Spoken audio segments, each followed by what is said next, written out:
we squared off with each other. As we're standing there, he said, "What if I have a knife?" and started to reach behind him. Going to finish that story on Coffee with Alain. But first, I want to say good morning. Hope you're having a magnificent Monday. I'm here with a classic Disney shirt. I got a Disneyland cup from 2012. One of the times we went down there, my wife and daughter and I went down and had some fun at the park.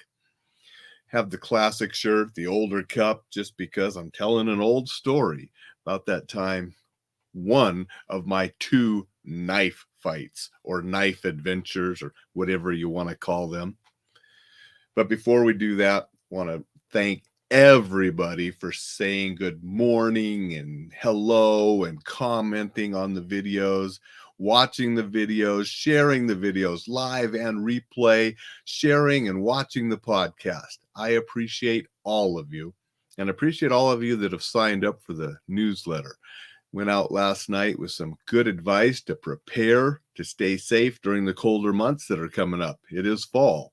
So I hope you enjoyed that newsletter. Going to say good morning to Kellen, who says good morning all. Appreciate you being here, Kellen. So let's go back and talk about that knife encounter. I was young and dumb. I have no qualms about saying a lot of the fights and things that I were in were because I was dumb. But here I am squared up with this guy about to go down. And I don't even remember exactly what it was over, but we were squared up. And he's like, "What if I have a knife?" And he put his hand behind him like this, and I just punched him. I just laid into him and went to town. I didn't wait for that knife to come out. I don't even know for sure if there was a knife. He could have been bluffing. But the lesson today is we never assume anything when it comes to our personal safety. You don't assume they're bluffing. You don't assume they don't really have a weapon, especially if they say they have a weapon. If you want to assume anything, you assume on the positive side or the safe side, and you assume everybody has weapons and keep yourself safe and act accordingly.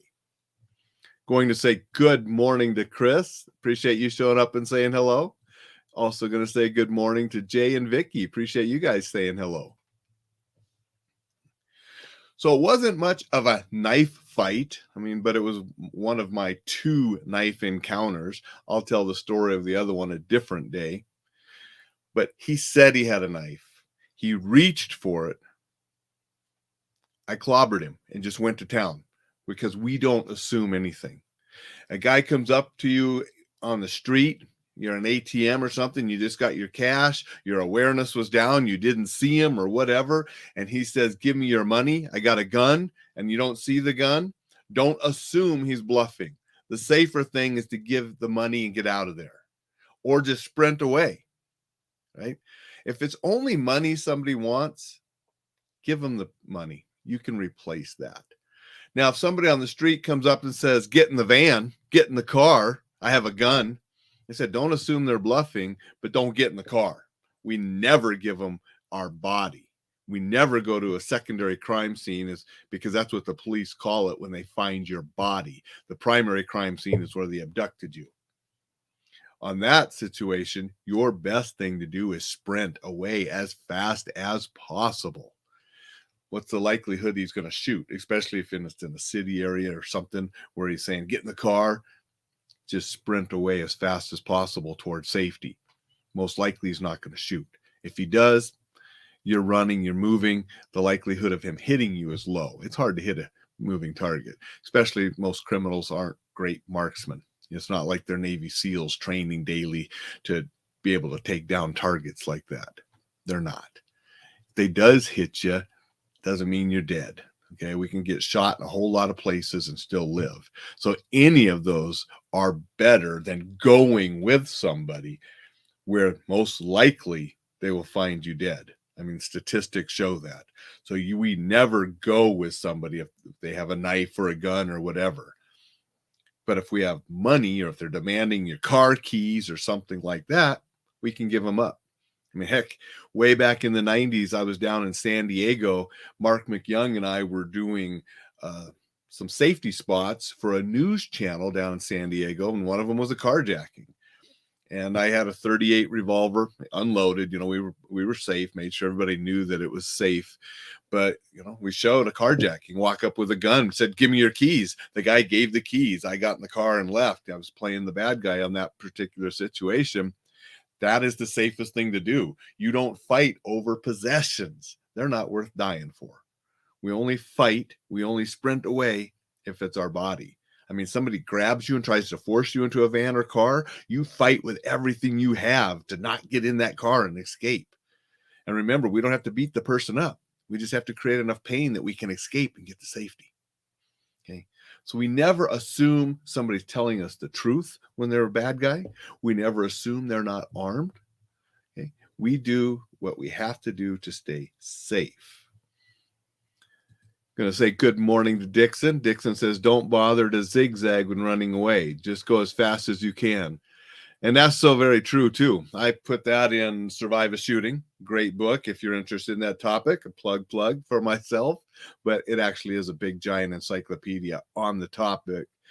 And running straight is your best bet. Don't try to zigzag. If you're not an athlete that has practiced zigzagging, you might trip yourself and fall, and now you're an easier target.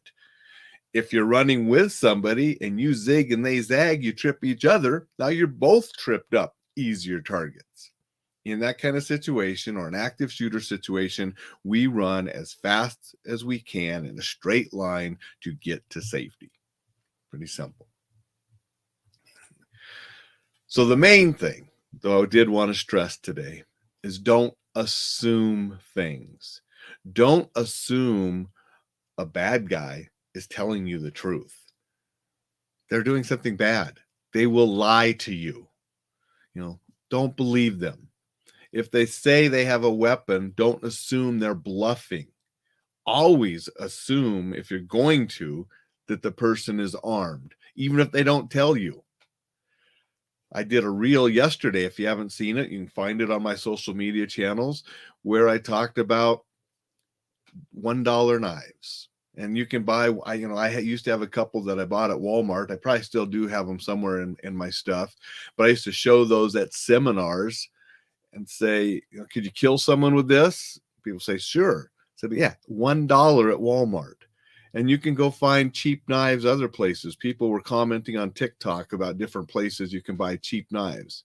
So just because somebody looks poor, doesn't have the means that you think to go buy a Spyderco or a Cold Steel or Kershaw knife, doesn't mean they're not armed. And if you were living on the streets and didn't have much, and your entire worldly possessions you were packing on your back, wouldn't you have a weapon to protect your life, your lively possessions? So don't think that some of these homeless people or people that look like they don't have money aren't armed, because they very well might be. It may not be the expensive knives that some of us like to have and collect and carry, but you can get $1 or $2 knife and you can hurt and kill somebody just as well with that. So never assume somebody's not armed. Never assume somebody's bluffing if they say they are. When it comes to your safety, if you're going to assume anything, assume the worst and take the precautions to keep yourself safe. That's what I wanted to share with you this morning. I hope everybody goes out and has a magnificent Monday. Think back in your past. You can go back to 2012 or even farther, like I went back today, and think of something that you have learned from your past that you can apply to make today and the future better. Make it a magnificent Monday, and we'll see you tomorrow.